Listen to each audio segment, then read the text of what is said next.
Okay people, this is my fourth video on how to use the baler machine correctly. So this one's pretty much full already. So like I said on the previous video, right, I'm gonna make sure this cardboard ends up like until right here. You see all these picks right here? Okay, so let's do this.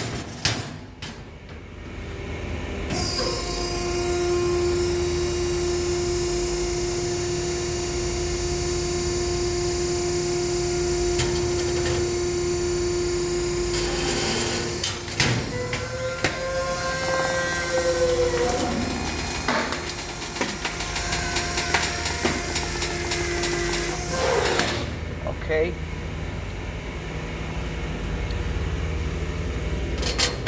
So what I'm gonna do is release this. Okay. I'll put this here first just to make sure it's already there. Okay. So I'll release the door here.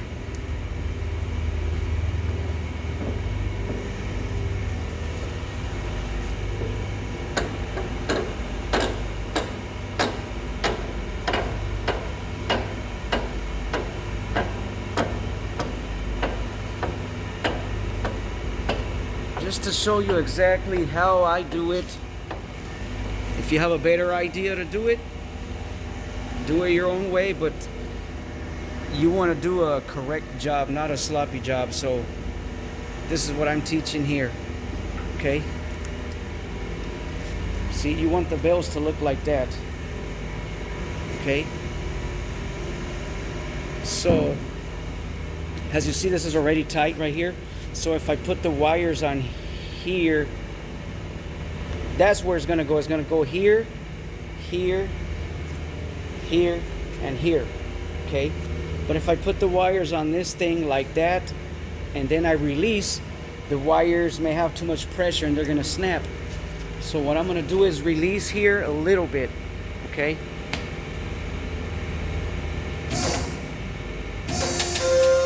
see, that's good enough. That way when you release all the way, the wires are not going to be too tight and it's going to hold the cardboard pretty good.